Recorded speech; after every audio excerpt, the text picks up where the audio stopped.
ज्यादा मेहनत नहीं करनी, यही खेल करना है अपन को कि रास्तों को महापुरुषों का नाम देना तो आसान है। फिर से बोल लो, ये महावीर मार्ग है, ये विद्यासागर मार्ग है, ये विपुल सागर मार्ग है, खूब अच्छे अच्छे बन जाते हैं। ये अहिंसा स्थली आदि आदि आदि रास्तों को महापुरुषों का नाम देना तो बहुत। एक और बार बोलो, महाराज जितनी बार काय को बुलाते हो, जब हम एक बार खा के 3 बार प्रवचन कर सकते हैं तो आप 3 बार खा के 1 बार प्रवचन कर तो बोल नहीं सकते हो। बोलते एक बार और,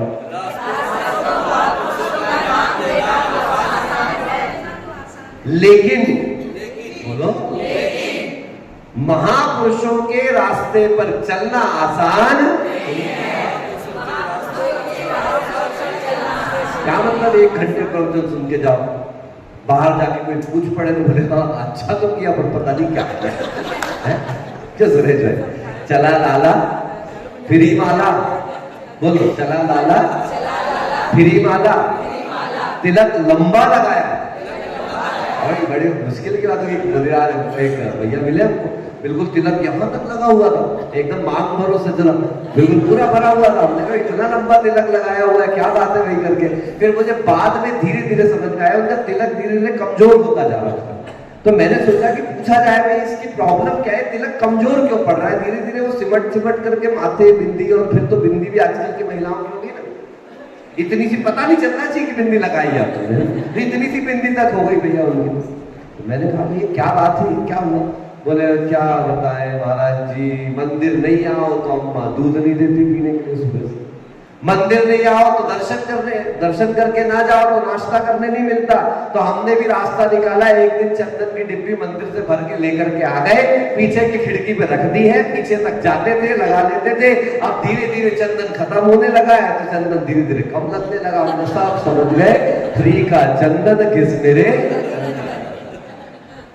तो चला लाला फिरी माला, तिलक लंबा लगाया है, करी अर्चा सुनी चर्चा और मजा प्रवचन में आया है। मिले बाहर तो हम कुछ बैठे, कहो क्या सुन के आए हो, लगे कहने बाहर हो फूल बरसात मेरा।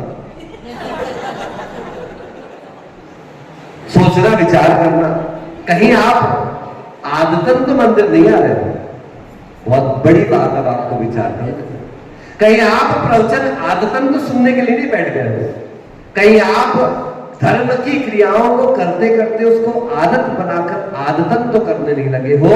आज जरा खुद से जाकर के प्रश्न कर लेना कि अगर मेरी ये सारी क्रियाएं आदतन हो रही है तो अभी आपके सम्यक दर्शन का निर्णय करना बड़ा कठिन हो जाएगा बंधुओं। जिस दिन ये सारी क्रियाएं इरादतन हो जाएंगी, क्या हो जाएंगी?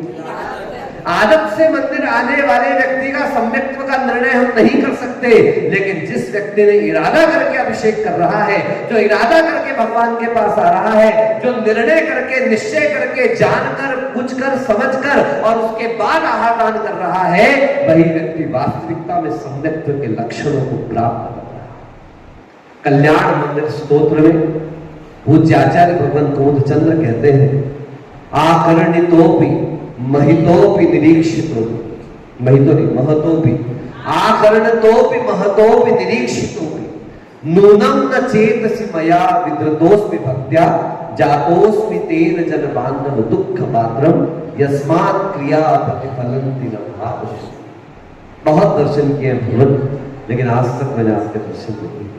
बहुत पूजन करी है, बहुत इस थाली का उस थाली में किया है, लेकिन आज तक मैंने सच में पूजन नहीं करी।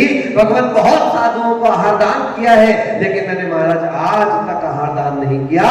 साधुओं को तो सब बताते हैं कि आज तक पिछी कमंडल सुमेरु पर्वत के बराबर ढेर लगा दिए, लेकिन आज तक मुनि वो निर्वाण को प्राप्त नहीं हुए। ऐसे पंचम काल में अनंत अनंत मुनि होंगे जो नरक जाएंगे, लेकिन श्रावक कभी अपना नहीं बताता कि हमने अनंत अनंत काल से कई बार पूजा करी, लेकिन आज तक तो पूजा करी नहीं। अनंत अनंत काल से कई बार दर्शन मिल रहे, ऐसा मत सोचना कि आपको पहली बार दर्शन मिले हैं। अनंत अनंत काल व्यतीत हो गया, उसमें अनंतों बार जिनेंद्र भगवान की प्रतिमा के दर्शन किए हैं, लेकिन आज तक उनके दर्शन हुए नहीं है, क्योंकि हमने भाव शून्य होकर के दर्शन किया। क्या होकर किया? अकबर को सब जानते हो, जानते हो क्या? मुंडी हिलाओ, जानते हैं। अकबर नमाज पढ़ रहे थे। क्या कर रहे थे बोलो? उन्होंने एक अकबर नामा नाम की पुस्तक लिखी है। अगर आपने ना सुनी हो तो सुन लेना कि अकबर की एक स्वलिखित पुस्तक है अकबर नामा। और अकबर नामा में उन्होंने कहा उस दिन से मेरी नमाज शुरू हुई है। उसका टॉपिक है हेड।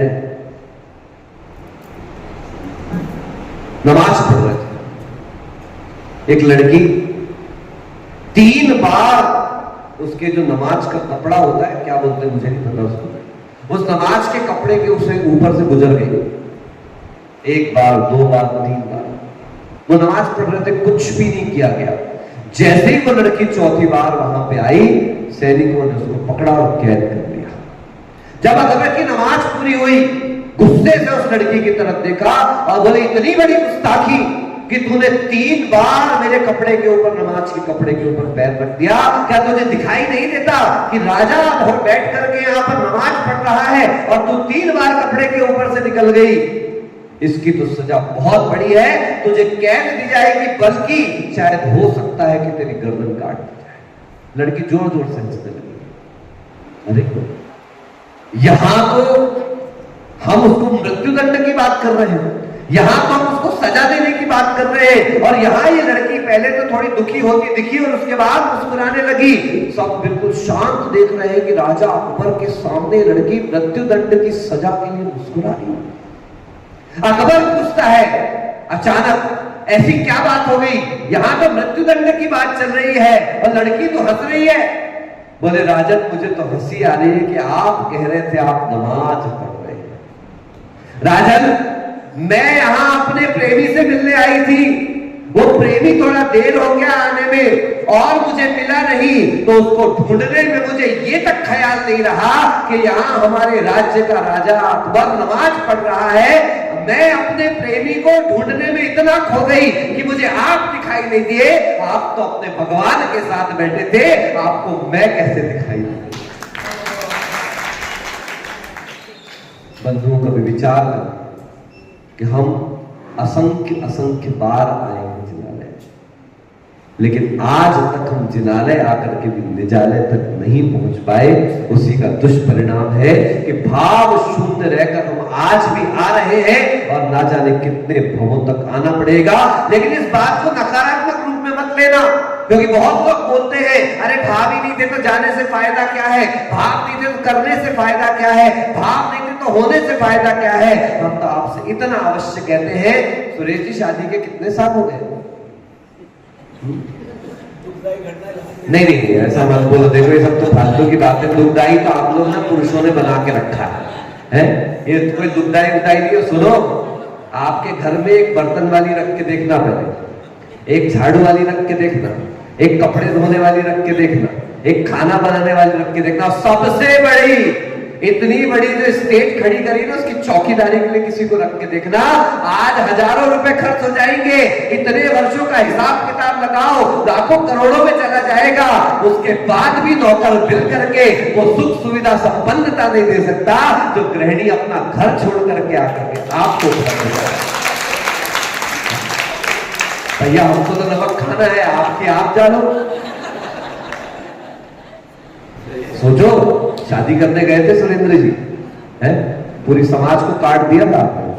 साथ में चलना बेटा, साथ में चलना, अकेले नहीं जाऊंगा, हैं? पूरी समाज को काट दिया, सबको निमंत्रण दिया, कैमरे वाले को साथ में लिया, भाई रिकॉर्डिंग करते रहना भैया, कुछ इधर उधर ना हो जाए। कितने डरपोक आदमी बताओ, अकेले तो गए नहीं, बस भर के आदमी भर के लेके गए, यहाँ से कैमरा लेकर के गए, और तो और इतना डर इतना डर इतना डर कि यहाँ पे बताओ इनकी बुराई कर रहे हो। तुम तो इतनी व्यवस्था लेकर के गए और ये शेरनियां अकेले अपना घर छोड़ के तो आए। ध्यान रखो, नारी सब पे भारी नहीं। अगर वो समझ जाए, आप भी गलत, मेरी बात को मैं इनकी कोई प्रशंसा नहीं कर रहा, लेकिन मैं कह रहा हूं कि नारी जिस दिन अपने महत्व को समझ जाएगी, इनसे बड़ा धर्म करने वाला संसार में कोई दूसरा नहीं है। तभी तीर्थंकरों का समूह शरण एक के बदले 3 महिलाओं से भरा रहता है। आप ठाके समूह शरण का इतिहास देखिए, लेकिन इन लोगों ने मान लिया हम तो महिला हैं, हम तो नारी हैं, हम तो दुखी हैं, हम तो अबला हैं, हम तो स्त्री हैं, हमें तो रोटी बनाना। इसका मतलब नहीं कि रोटी मत बना, लेकिन याद रखना वो रोटी बनाते हुए भी, वो भोजन बनाते हुए भी, क्या आपने आज तक इसको अपना जॉब नहीं समझा क्या? पुरुष को तो आपने कामकाजी कह दिया और महिला को गृहिणी कह दिया। याद रखें, if you are educating a man, you are just educating a man, but if you are educating a woman, you are educating a whole generation. अगर आप एक पुरुष को शिक्षित करते हैं तो आप मात्र एक पुरुष को शिक्षित कर रहे हैं, लेकिन अगर आप एक महिला को शिक्षित कर देते हैं तो आने वाली कई पीढ़ियों को आप शिक्षित कर देते हैं। ये स्त्री शिक्षा का एक प्रभाव है।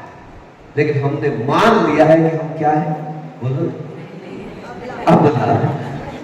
इसका मतलब घर जाके डंडे वंडे लेके खड़े मत हो जाना, नरेंद्र भाई कह रहा है भाभी है ही नहीं, टेंशन।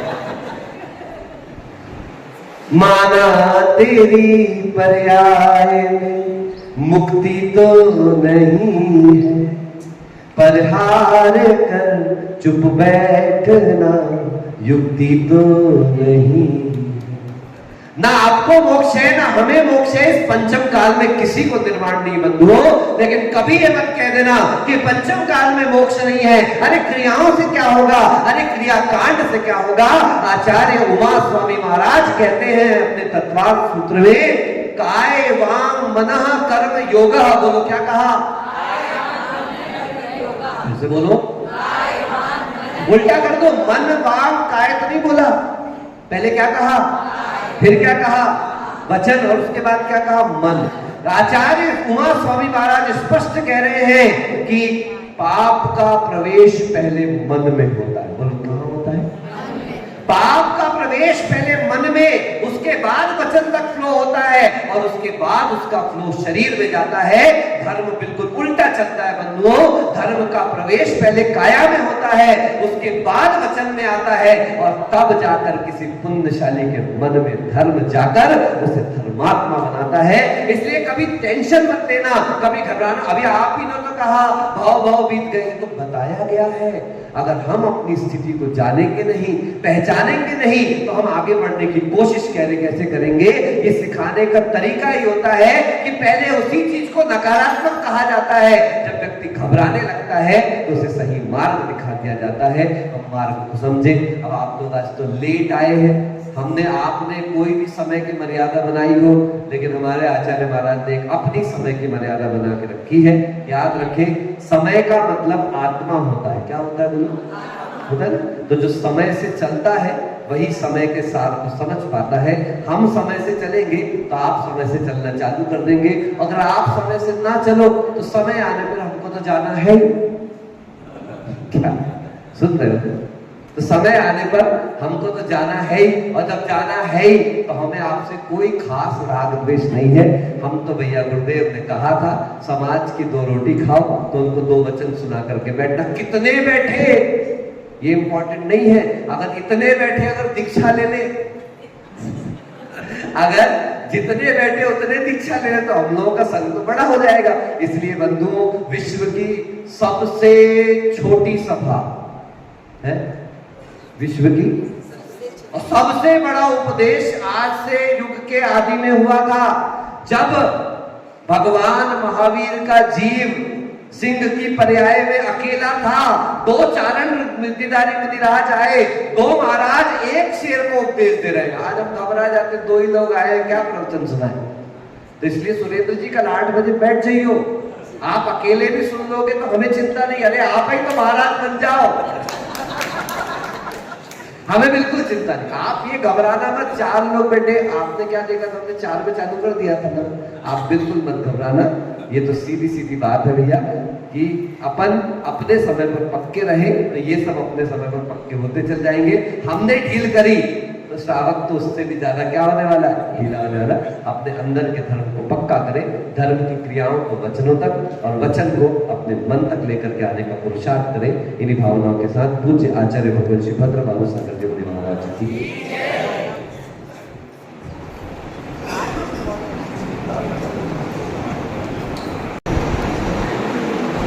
नमः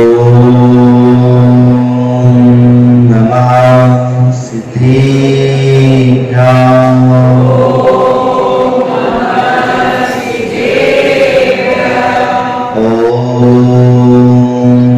नमः सिद्धेभ्यां।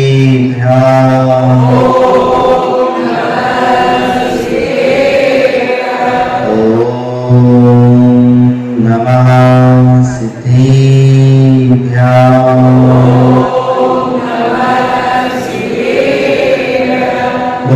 देवी हजरत श्री आदिनाथ भगवान की, शीतलनाथ भगवान की, काशीनाथ भगवान की, शासन नायक महावीर भगवान की, चरित्र चक्रवर्ती प्रथमाचार्य शांति सागर जी महाराज की, आचार्य गुरुदेव श्री धर्म शंकर जी महाराज की, ओम गुरुदेव आचार्य श्री गुरु सागर जी महाराज की, द्वादशांग सिंहवाणी माता की,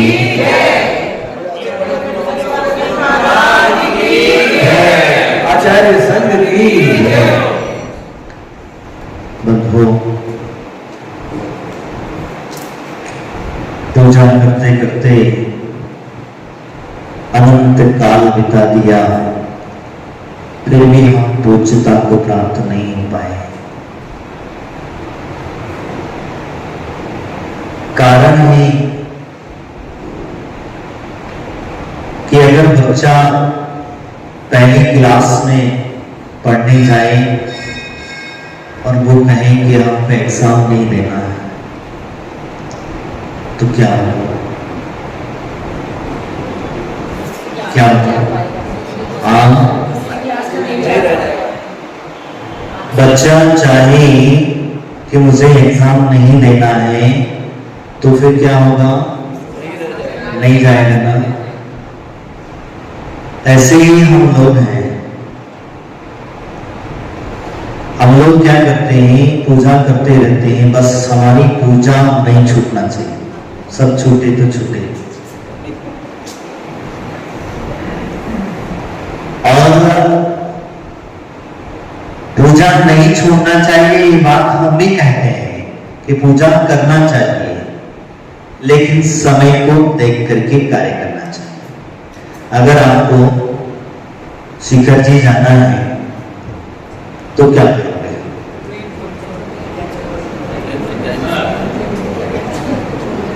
अगर आपको शिखर जी जाना है तो क्या करोगे? पूजा करोगे? नहीं करोगे? हाँ, क्यों भैया? क्यों नहीं करोगे? फिर तुम्हारी पूजा कहाँ गई?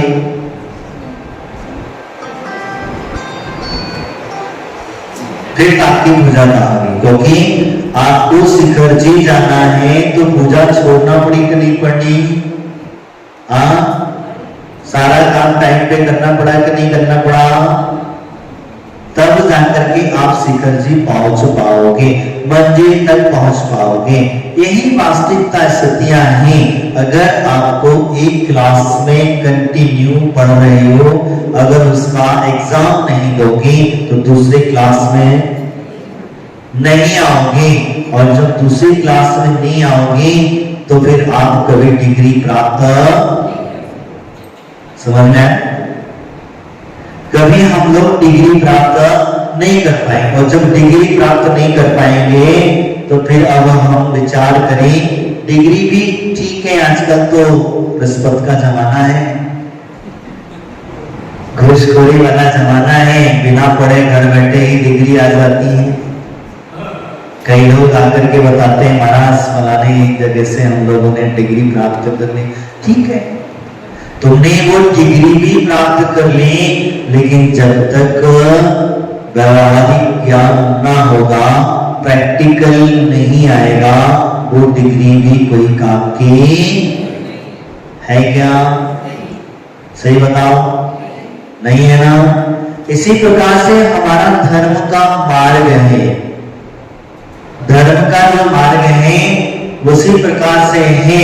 जब हम पहले भाग, दूसरा भाग, तीसरा भाग, चौथा भाग, पांचवा, इस तरीके से परिचय डाला, तत्वासूत्र आदि पढ़ते हैं और दोष आदि, तो धीरे धीरे करके हम प्रथमान योग आदियों को भी पढ़ते हैं। प्रथमान योग, करणान, चरणान, द्रव्यान आदि पढ़ करके फिर अंत में वो डिग्री जब प्राप्त होती है तब फिर अंत में क्या मिलता है? व्यवहारिक ज्ञान। क्या मिलता है? तुमने शास्त्र का ज्ञान कितना प्राप्त कर लिया है ये जरूरी नहीं है, लेकिन व्यवहारिकता का ज्ञान होना आवश्यक है। जैसे आपको शिखर जी जाना है तो व्यवहारिक की क्रिया पूरी करके तब जाकर के क्या करोगे? और आपको रास्ता पता नहीं है, जाना शिखर जी है तो क्या करोगे? आजकल तुम्हारा मोबाइल का जमाना है, क्या गूगल बाबा से पूछ लो, जो चाहो जहां चाहो वहां पहुंच जाओ। लेकिन आखिर पूछना तो पड़ेगा कि नहीं पड़ेगा? हाँ, पुरुषार्थ करना पड़ेगा, करना ही पड़ेगा हमें जो विशेषता है। तो यही हमारा कार्य होता है। तो हमारा जिन धर्म की डिग्री होती है, क्या पहले हम पहली क्लास में अभी तक पढ़ रहे, पहला दूसरा भाग हम लोगों ने अभी ठीक ढंग से सीख नहीं पाया है। सीखी है क्या? नहीं सीखा। क्यों नहीं सीखा? तुम्हारी पूजा छूटे तब ना। समझ में आया? पूजा छूटे तब ना हमारी। पूजा छूटेगी नहीं की? पूजा करो, लेकिन जहां 4 पूजा, 5 पूजा, 10 पूजा, 15 पूजा जितनी पूजाएं एक थाली से दूसरी थाली में करते जाते हो, तुमने एक पूजा कर ली तब भी पूजा है। एक कलश से भगवान का अभिषेक कर लिया तब भी अभिषेक है। मुनिराजों को एक ग्रास अंजलि में दे दिया तब भी आदान है। कोई अंतर है? अंतर है नहीं है। लेकिन ऐसा मत कर लेना कि एक गिलास खा के, महाराज ने कहा था एक गिलास दिया तो संतुष्ट हो जाना, तो ऐसा मत कर लेना। भोजन जरूर पेट भर के करना। अगर खाली पेट करोगे तो हाँ नहीं, खाली पेट करोगे तो ध्यान रखना, मैं आपको एक चीज और बता रहा हूं, साइंस की दृष्टि से बता रहा हूं। अमेरिका आदि बड़े देशों के अंदर में उधर फास्टिंग करना सिखाया जाता है। फास्टिंग मतलब जानते हैं? उपवास, यानी कि वो लोग कहते हैं कम खाओ। क्यों कम खाओ? अगर आपको स्वस्थ रहना है तो कम खाना सीख लो। अगर आपको अस्वस्थ रहना है तो दबा दबा के खाए पे खाया, खाए पे खाया, खाए पे खाया, खाते जाओ। आपको क्या होगा? क्या होगा? दवा दवा के खाओगे तो दवा लेना पड़ेगी, यानी दबे रह जाओगे। ये विशेषता है। तो इसीलिए हमारे आचार्यों ने एक बहुत अच्छी बात कही, एक साथ दो कार्य नहीं करना, कभी भी विचार करना। ऐसे अभिषेक देख लो तो अभिषेक देख लो, इसके पश्चात आप पूजा कर लेना। अब हमारी क्या आदतें रहती है? आंखें अभिषेक साथी धारा में लगी है, हाथ द्रव्य में लगा है, मुख रखते हो गया कल्याण, और कान तो पता नहीं इधर उधर लोग क्या चर्चा करता है उसमें लगे। अभी हमारे महाराज से करता है, भूल गए थे। तो कहने का तात्पर्य मेरा यही है कि हमारे इस तरीके के जब कार्य होते हैं तो जब हम ऐसे कार्य करेंगे तो क्या होगा? क्या होगा? कुछ फल मिलेगा? मिलेगा क्या? नहीं मिलेगा। तो हमें अगर फल की प्राप्ति करना है, कौन सा फल चाहिए? किस किस को चाहिए? 1 2 3 4 बस। वैसे तो पीछे वाली माता है तो उठाने शर्मा नहीं है, वो हमें कहीं ऐसा ना। पुष्पांजलि तो करीब ही चले जाए, हमारा अच्छा छूटेगा। क्यों ऐसे ही कह रहे हो? परेशान तो नहीं हो गए तुम लोग इनसे?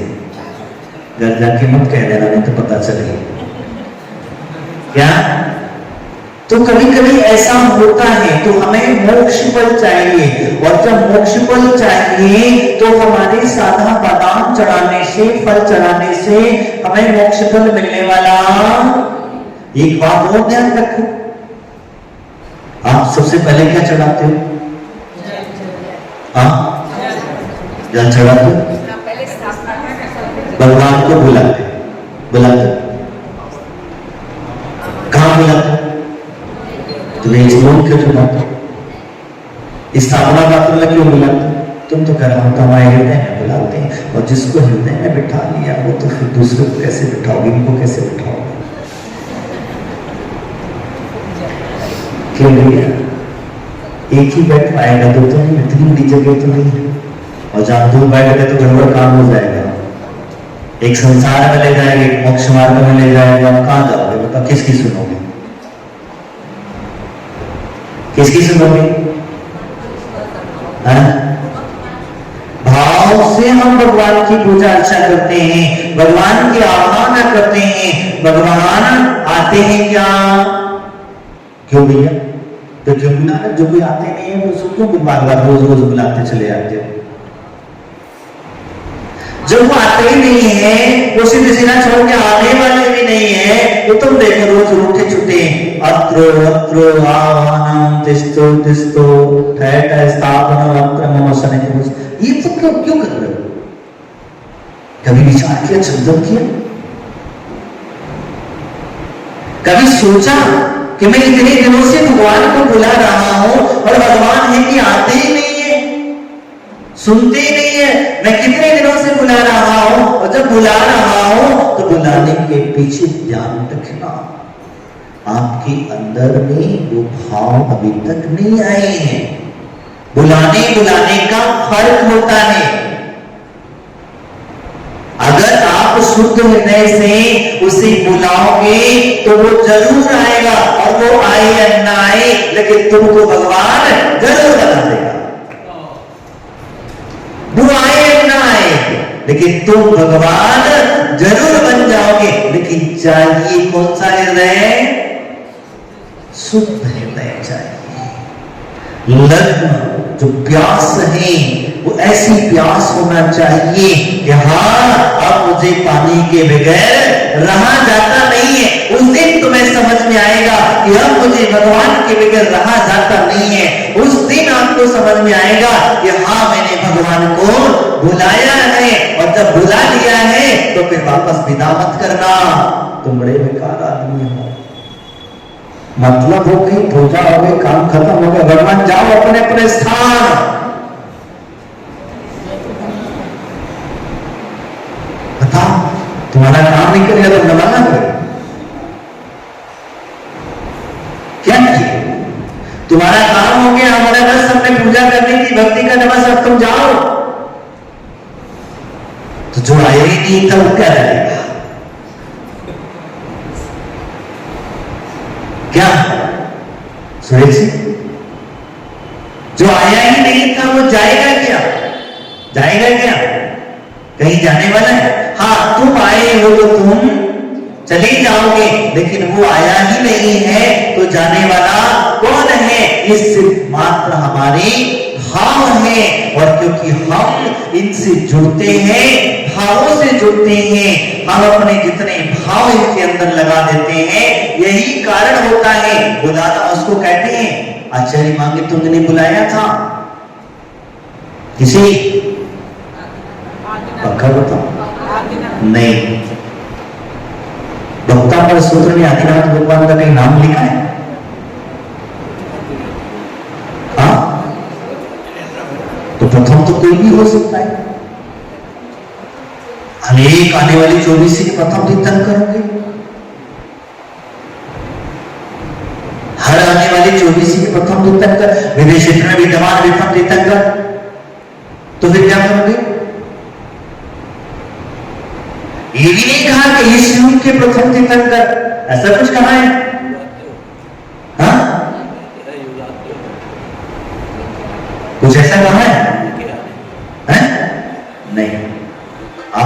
बना लिया, भाव बना लिया। लेकिन हम इसलिए उसे मानते हैं कि भगवान की जब भक्ति कर रहे थे महात्म गोस्वामी, तो उसके जेल के पीछे जो आदिनाथ भगवान का चैत्यालय था, क्या था? वो चैत्यालय उठ करके जेल में आ गया था। किसकी वजह से? आह्वान करना उसे कहते हैं। तुम्हारे आह्वान में वो जान होना चाहिए। ये पाषाण खंड की प्रतिमा के जिसके हम दर्शन कर रहे हैं, इसमें हमें ऐसा नजारा दिखना चाहिए कि हाँ, ये साक्षात अनंत भगवान है। ऐसे अंदर से भाव होना चाहिए। ये प्रतिमा नजर नहीं आना चाहिए, ये चैत्य नजर नहीं आना चाहिए। इसमें कोई पूजा कर रहा है, कोई क्या कर रहा है, कोई अभिषेक कर रहा है, कोई खड़ा है दीवार रख करके, तो उसके बीच से भी आपको भगवान नजर आ जाना चाहिए। उस दिन पता चलेगा कि हाँ, मैंने भगवान को बुलाया है। और जब भगवान को बुलाया है तो क्या करोगे?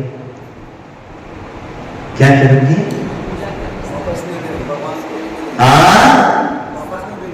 वापस? तो फिर विसर्जन किसका करोगे? तो तुम कहते जो जो देवगण पोजो भगवान कृपा करो, जाओ अपने क्या बोला? कृपा अपने अपने स्थान पर गए, किसको भेज रहे हैं?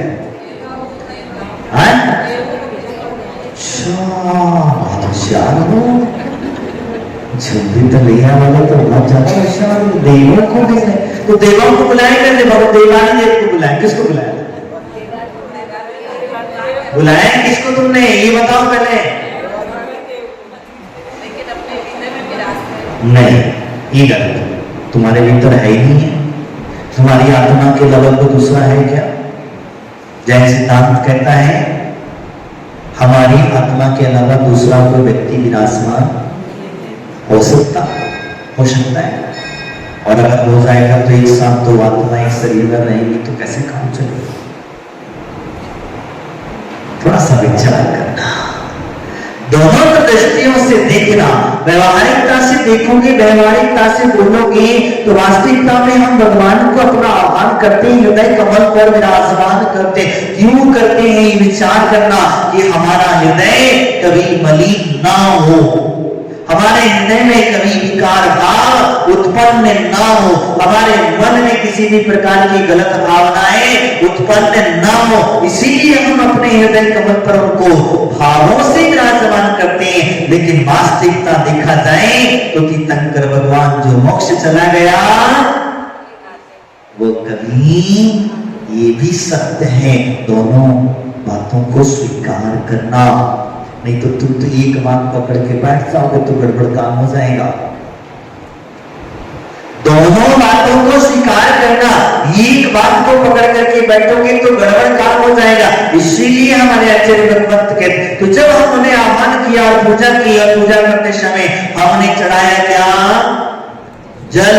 और जब जल चढ़ाया तो जल को पकड़ के बैठे रहूं तो नहीं, मैं तो जल से पूजा करूंगा, चंदन नहीं चढ़ाऊंगा।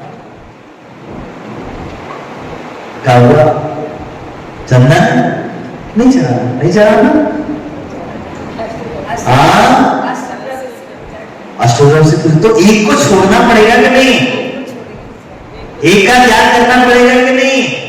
एक को हटाना पड़ेगा कि नहीं? जब एक चढ़ गया तब दूसरा एक साथ से भी चढ़ा दो तो वो भी चढ़ता है।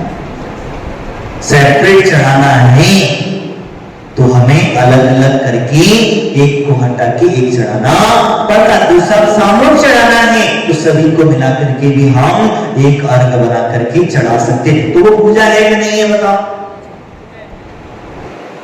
है? पूजा है कि नहीं है? है ना? तुम भोजन करते हो, मिला के खाते हो कि एक खाते हो? तुम घर पर काम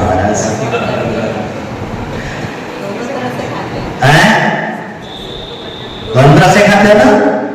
मिला के जब स्वाद अच्छा लगता है तो मिला के भी खा लेते हैं, और जब कभी सिंगल सिंगल खाने की इच्छा हो, लेकिन है तो भोजन ही, अलग तो नहीं है। हमने क्या किया, भोजन। इसी प्रकार से पूजा का ध्यान रखना भी, तुम्हारे मन में जो विकल्प चलता रहता है, मेरी पूजा लेंगे, मेरी पूजा लेंगे, पूजा करना है, पूजा करना है, पूजा करना है, ध्यान रखना भी कभी कभी। तो जो समय पर पहले मिल रहा है उसे ग्रहण करना चाहिए, और जो बाद में भी हम उसे ले सकते हैं। हम एक अर्घ चढ़ा करके भी हम अपनी पूजा कर सकते हैं, बाबा के माध्यम से भी पूजा कर सकते हैं, लेकिन साधु के मुख की वाणी, साधु एक बार चला गया तो वापस से मिलने वाली। अरे महाराज क्या बात करता, आजकल तो मोबाइल का जमाना है। एक हमारे वास्तविकता, एक चिंतन का विषय है कि हम लोग विचार करते हैं कि अपनी फ्रीक्वेंसी किसी व्यक्ति को भेजने की बात होती है। आप मोबाइल से किसी व्यक्ति को मैसेज भेजते हो तो भेजते समय उसमें जो भाव सामने कहने के होते, वो भाव उसमें होते क्या? जैसे मान के चलो किसी व्यक्ति के लिए आपने उत्तम क्षमा भेजा, आप क्लिक कर देंगे, बट से टाइप किया, भेज दिया, और वही व्यक्ति अगर सामने मिल जाए तो आप क्या करेंगे? एक टाइप किया, कोई भाव नहीं, बस एक फॉर्मेलिटी को अपन ने करनी है, उसको दिया, मैसेज टाइप किया, भेज दिया। लेकिन जब सामने मिल जाता है तो दोनों हाथ जोड़ करके, नतमस्तक होकर के, बड़े हृदय में कोमल भाव होकर के, उस प्यारी प्यारी मुस्कान के साथ आप क्या करते हो? उत्तम क्षमा बोलते हो। तो वो भाव अच्छे थे कि भाव अच्छे? कौन सी? तो फिर क्या करना? समझ में आया?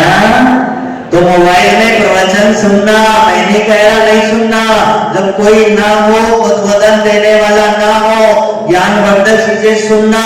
लेकिन जब ज्ञानी आपको मिल जाए, कोई साधु संत मिल जाए, तो उनकी वाणी साक्षात बैठ करके सुनना, फिर देखना आपके जीवन में कैसा परिवर्तन होता है। आज हम लोगों की सबसे बड़ी भूल है कि सामने साधु संत आ जाते हैं, नगर में साधु संत आ जाते हैं, तो हम उनकी विजनवाणी श्रवण करने के लिए फुर्सत नहीं रहती है। लेकिन घर में जाओ, बड़ी बड़ी टीवी लगी है, बड़े बड़े मोबाइल लगे हैं, घर में काम चल रहा है, क्या हुआ? सच बताए ना, ऐसा हो जाता है। कहने का तात्पर्य इतना ही है कि हम जब तक पूर्व की क्रियाओं को छोड़ेंगे नहीं, छोड़ना मतलब ऐसा नहीं है, नहीं तो तुम पता चले महाराज ने कहा था कि छोड़ दो। छोड़ने का मतलब उसे सीमित रूप में करें, कम रूप में करें, वही भाव के साथ करें, और जो चीज अभी पहले मिल रही है उसे खा लो, वरना खत्म हो गई तो फिर ध्यान रखना। शादी की पार्टी में गए थे, बढ़िया बढ़िया रसगुल्ले बने थे, और उतनी सी में थी, उन्होंने तो कार्ड में लिखा था 100 आदमी का आमंत्रण दिया था, 200 आदमी पहुंच गया, और उन्होंने सबसे पहले रसगुल्ले पे हाथ मारा। तो अब तुम पीछे से जाओगे तो क्या होगा? अरे यार शादी में गए थे, खाने को रसगुल्ले नहीं मिले, तो फिर क्या फंसता?